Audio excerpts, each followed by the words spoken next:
जय हिंद विद्यार्थी मित्रांनो, स्वागत आहे तुम्हा सगळ्यांचं आपल्या यूट्यूब चॅनलवरती। तर आजच्या व्हिडिओमध्ये आपण मराठी ग्रामरवरचे महत्त्वाचे प्रश्न बघत आहोत IBPS पॅटर्ननुसार, जे की GMC भरतीला खूप महत्त्वपूर्ण ठरू शकतात। तर व्हिडिओला सुरुवात करण्या अगोदर चॅनलवर कोणी नवीन असेल तर चॅनलला सबस्क्राईब करा, सोबतच बेल आयकनचं बटन प्रेस करा। बघा, पहिला प्रश्न, आकडा शब्दाचा खालीलपैकी कोणता अर्थ बरोबर नाही? ठीक आहे, अर्थ बरोबर नसलेला आपल्याला पर्याय निवडायचा आहे आकडा शब्दाचा। तर बघा, ऑप्शन्स: अ थंडीने भरणारे कापरे, ब बागदार टोक, क विंचवाची नांगी आणि ड संख्या। तर काय होणार? ऑप्शन नंबर अ आपलं बरोबर उत्तर आहे, थंडीने भरणारे कापरे। त्यानंतरचा प्रश्न बघा, दिलेल्या पर्यायांपैकी योग्य विरुद्धार्थी पर्याय शोधा। बघा, तुतवड्याच्या विरुद्धार्थी शब्द काय येणार? तर ऑप्शन नंबर क विपुलता। काय येणार? विपुलता। नंतर बघा, लेखन नियमानुसार शुद्ध शब्द ओळखा। बघा, खूप महत्त्वाचा प्रश्न आहे, कारण IBPSला अशाच प्रकारचे प्रश्न आवडतात। शुद्ध शब्द, ठीक आहे, शहामूर्ख। तर कोणता ऑप्शन आपला बरोबर राहील? शहामूर्ख। तर बघा, आता बहुत जणाला वाटेल की ऑप्शन क आपलं बरोबर उत्तर आहे, परंतु ऑप्शन क बरोबर उत्तर नाही, ऑप्शन ड बरोबर उत्तर आहे आपलं। शहामूर्ख असा शब्द असतो, शहामूर्ख, ठीक आहे। तसंच आशीर्वाद, बघा, आशीर्वाद असा शब्द असतो, ठीक आहे। त्यानंतर बघा, चौथा प्रश्न, दुधाचा पेला भरलेला नाही या वाक्याचे होकारार्थी वाक्य बनवा। आता बघा, दुधाचा पेला भरलेला नाही आणि होकारार्थी आपल्याला वाक्य बनवायचं आहे। होकारार्थी वाक्य बनवताना वाक्याचा अर्थ बदलला नाही पाहिजे, चेंज नाही झाला पाहिजे। तर दुधाचा पेला भरलेला नाही म्हणजेच दुधाचा पेला काय आहे? रिकामा आहे, म्हणजेच आपलं उत्तर होणार ऑप्शन नंबर क, ठीक आहे। त्यानंतरचा प्रश्न बघा, पुढील मन पूर्ण करा। अडवाची खाज मनीवर सुद्धा प्रश्न विचारण्यात येणार आहे GMC भरतीला। तर अडवाची खाज कशाला कळते? तोंडाला कळते, जिभेला कळते, घशाला कळते की नरड्याला कळते? कशाला कळते? घशाला कळते। ऑप्शन नंबर क आपलं बरोबर उत्तर आहे, ओके। त्यानंतर बघा, 6वा प्रश्न आहे, भक्तांसाठी पंढरपूरला विठ्ठल 28 युगे विटेवर उभा आहे या वाक्यातील विशेषण ओळखा। बघा, विशेषण म्हणजे काय? विशेषण म्हणजे काय? तर विशेषण म्हणजे नामाबद्दल विशेष माहिती सांगणाऱ्या शब्दाला आपण विशेषण म्हणतो। मग या ठिकाणी नाम कोणतं आहे? तर भक्तांसाठी हे नाम आहे। विशेषण, भक्तांसाठी कोण उभा आहे? विठ्ठल। कशावर? 28 विटेवर। कशावर? 28 विटेवर। तर आपलं विशेषण काय असेल? तर 28। काय असेल? 28। विशेषण म्हणजे काय? तर नामाबद्दल विशेष माहिती सांगणाऱ्या शब्दाला विशेषण आपण म्हणतो, ठीक आहे। त्यानंतर बघा, नेक्स्ट, वचन विचारानुसार चुकीची जोडी कोणती आहे ते सांगा। बघा, चुकीची जोडी आपल्याला सांगायची आहे। भाषण, भाषणे, ठीक आहे, एक वचन अनेक वचन या ठिकाणी दिलेलं आहे। पिशवी, पिशवे, चूल, चुली, पान, पाने। तर चुकीची जोडी कोणती आहे? तर ऑप्शन नंबर ब, पिशवी, पिशवी, पिशवी, पिशवे। या ठिकाणी पिशवीच्या ठिकाणी काय यायला पाहिजे? पिशव्या। काय यायला पाहिजे? पिशव्या। म्हणजेच पिशवीचं अनेक वचन काय होणार? पिशव्या होणार, ठीक आहे, समजलं। त्यानंतर बघा, नेक्स्ट, अमर्याद शब्दासाठी समानार्थी शब्द ओळखा। बघा, आता अमर्याद म्हणजे काय? मर्यादा आणि अमर्याद म्हणजे ज्याचे काही मर्याद नाही। अमर्याद म्हणजे काय? तर अमित। याच्यासाठी समानार्थी शब्द कोणता आहे? अमित। त्यानंतर बघा, नेक्स्ट, रामाने शिवधनुष्य मोडले या वाक्यातील क्रियापदाचा प्रकार ओळखा। बघा विद्यार्थी मित्रांनो, हे प्रश्न IBPSने विचारलेले आहे, तेच प्रश्न मी घेतलेले आहे। वेगवेगळ्या एक्झाममध्ये विचारलेले प्रश्न आहे मराठी ग्रामरवरचे। तर बघा, रामाने शिवधनुष्य मोडले या वाक्यातील क्रियापदाचा प्रकार ओळखा। क्रियापद कोणत्या प्रकारचा आहे? सकर्मक आहे, अकर्मक आहे की दोन्ही आहे की यापैकी काहीच नाही? आता बघा, सकर्मक म्हणजे काय? सकर्मक क्रियापद म्हणजे काय? तर ज्या वाक्यामध्ये वाक्याचा अर्थ पूर्ण होण्यासाठी कर्माची गरज असते, ठीक आहे. कर्म म्हणजे काय? कर्माची गरज असते, त्याला सकर्मक क्रियापद म्हणतात. आणि अकर्मक क्रियापद म्हणजे काय? तर वाक्य पूर्ण होण्यासाठी कर्माची गरज नसते, त्याला अकर्मक क्रियापद म्हणतात. ठीक आहे, कर्माची गरज नसते. ठीक आहे. तर मग बघा, रामाने शिवधनुष्य मोडले, या ठिकाणी कर्म आहे का? रामाने काय मोडले? जर नामाला जर काहीने प्रश्न विचारला तर आपल्याला कर्म मिळतो. तर रामाने काय मोडले? शिवधनुष्य, म्हणजे या ठिकाणी कर्म आहे. म्हणजेच वाक्य पूर्ण होण्यासाठी या ठिकाणी कर्माची गरज पडली आहे, म्हणून कोणतं वाक्य हे सकर्मक वाक्य आहे. कोणतं वाक्य आहे? सकर्मक. ठीक आहे. त्यानंतर बघा,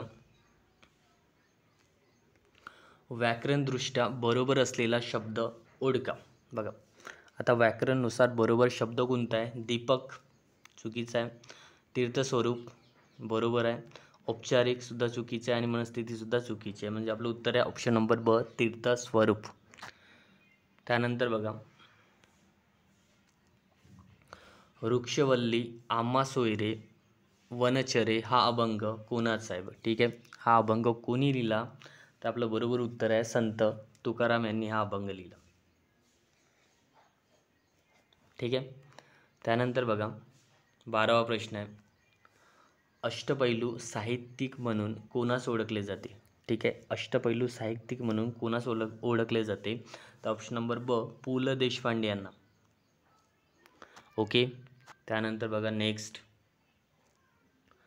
खालील कोणत्या शब्दांची रूपे दोन्ही वचनी सारखीच असतात? दोन्ही वचनी म्हणजे एक वचन आणि अनेक वचन यामध्ये सारखीच असतात. तर बघा ऑप्शन अ, माता. माताचं अनेक वचन काय होणार? माताच होणार. नंतर पाणी. पाणीचं अनेक वचन काय होणार? पाणीच होणार. शाळा. शाळाचं अनेक वचन शाळा, शाळ्या असं थोडी होणार, शाळाच होणार. शत्रूचं शत्रे नाही होणार, शत्रूच होणार. नंतर बघा ब, दादाचं अनेक वचन दादाजी होणार, किंवा भाषा. भाषा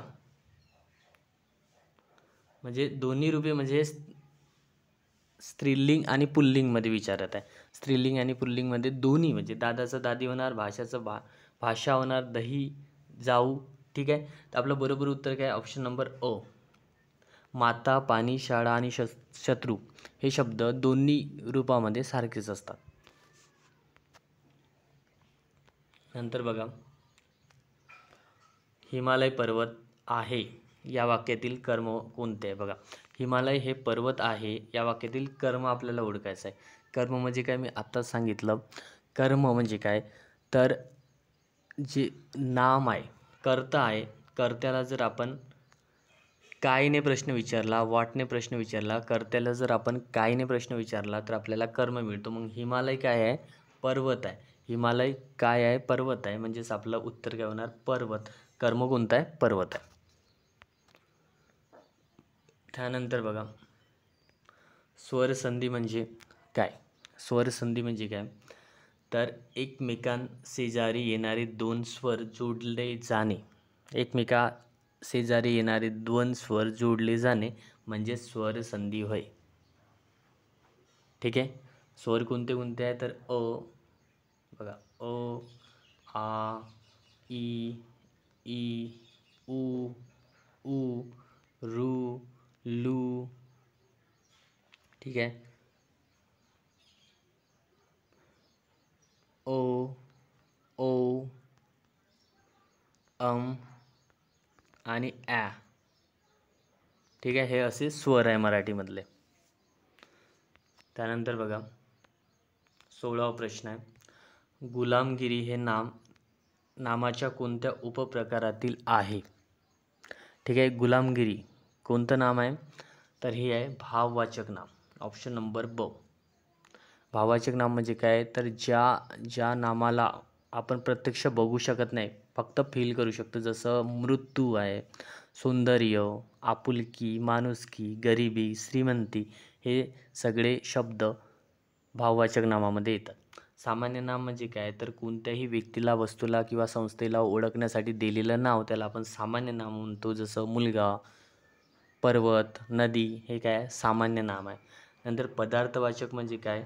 तर ज्या नामाला आपण मोजू शकतो, ज्या नामाला आपण मोजू शकतो, कशामध्ये, लिटरमध्ये, मीटरमध्ये, किलोमीटरमध्ये, किलोग्रॅममध्ये, त्याला आपण पदार्थवाचक नाम म्हणतो. जसं काय, केळी आहे, सोने आहे, तेल आहे, साखर आहे, हे ऊस आहे, हे सगळं काय आहे, पदार्थवाचक नामामध्ये येतात. नंतर समूहवाचक नाम म्हणजे काय, तर समूहवाचक नाम म्हणजे काय, तर एक ग्रुप, टोळी, संघ करून जे नाम असते त्याला समूहवाचक असं म्हणतो. जसं गायींचा,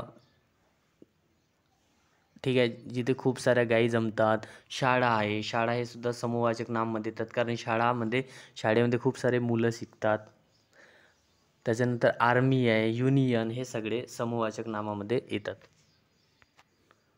त्यानंतर बघा 17वा प्रश्न, विचार व्यक्त करण्यासाठी मानवाला मिळालेले मुख्य साधन कोणते ते सांगा. ठीक आहे, विचार व्यक्त करण्यासाठी आपल्याला मिळालेले साधन म्हणजे काय, आपण विचार कसा व्यक्त करतो, तर आपण विचार भाषेमधून व्यक्त करतो. ठीक आहे, भाषेमधून आपण विचार व्यक्त करतो. त्यानंतर बघा 18वा प्रश्न, खेळ या नामाचे सामान्य रूप काय होईल ते सांगा. खेळ या नामाचे सामान्य रूप होणार खेळा. ठीक आहे, ऑप्शन नंबर ड.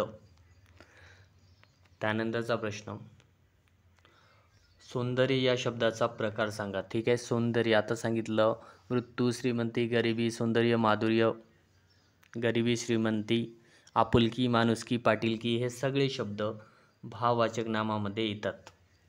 ठीक आहे, गुण विशेषण म्हणजे काय, तर एखाद्या व्यक्तीच्या गुणाबद्दल, जसं कृष्ण सावळा हे काय त्याचं गुण विशेषण आहे.